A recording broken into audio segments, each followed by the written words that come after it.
Okay, we'll do a quick rundown of the polymer magnet situation as it relates to Hopra at the moment. Quick rundown of the history. The original Titan injection molded magnets here from 1990, followed by some compression molded various design magnets. These are 1996. The Polymer Mags. These are the same magnets with some additional grinding done to fit the Thundercat. And then about 4 or 5 years ago we had the Megaflux tractions for the Panther. These are compression molded also with a nice protective coating, and these tractions for the Thundercat as well. All these magnets, the compression molded and injection molded, use the same powder still as the original. The only difference is the compression molded, they achieve higher density due to the increased molding pressure. They can also use a epoxy binder, which gives you a stronger bond. So you get a physically and magnetically stronger part, and the coating also protects them from chemicals or rust. All these magnets, molded magnets, retail for 1/3 the cost of the current machined insanity, the grade 25s. And essentially the reasons are we can only get this material, or could only get this material, in small blocks, very small blocks, which had to be cut and sliced and diced into our parts. There was a lot of waste. There's only one manufacturer for this material. The reason it's so much stronger is it's oriented or anisotropic, whereas all these other parts are isotropic. They can be magnetized in any direction. The oriented blocks cannot. They have to be magnetized in only one direction.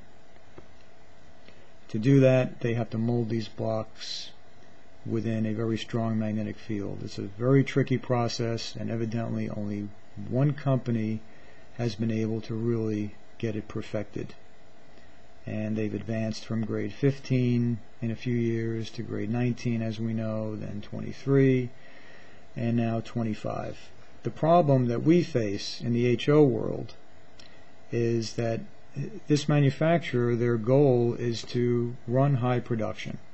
So they'll send out, or they'll sell small quantities of the sample material, which we've been getting up until some time ago, and the purpose is their prospective customer, they want them to try the material and then sell them tooling and run high production, mold their parts out of their powder, hundreds of thousands or millions of parts.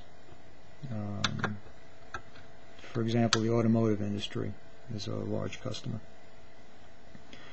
They're so busy running production of OEM parts that they just, this is what I'm told by the distributor, that they just have not been able to get more blocks. They've tried tripling their order. The company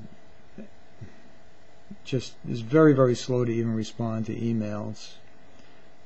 For a while they were saying they would send the material, but in months they just have not gotten any in. So I just checked last week again. They've about given up. It does not look good. If or when more of this material becomes available is anyone's guess, but it doesn't look like it would be anytime soon, if at all. Therefore, whatever stock I have for the now I have grade 19 still available, and I do have the grade 25. For anyone interested in racing a polymer magnet class at the Nationals, we should certainly be able to accommodate them. But at this point I'm going to reserve sales of the grade 25 to individuals that are definitely planning on racing at the Hopra Nationals to avoid any problems there. So that's the situation as it stands. A lot of people are tired of the instability and the expense of the machine magnets. I don't blame them. Pretty much expected this. So apparently the current consensus is to return to the compression molded magnets, which I have no problem with whatsoever. The machined polymers has just been one huge headache. So I think it's better for all concerned, racers as well as manufacturers, to go back to the compression molded. It just makes so much more sense, much more cost effective. The cars are more reliable. I think it would attract more racers with a little bit slower car. The grade 25 cars have just become just brutally fast, too fast for some people that used to run the weaker polymers. And the expense is certainly a concern for some people. So I think it's driven people away from what was an extremely popular class. So hopefully we'll get it back to the point it was we were at before. That's it for tonight.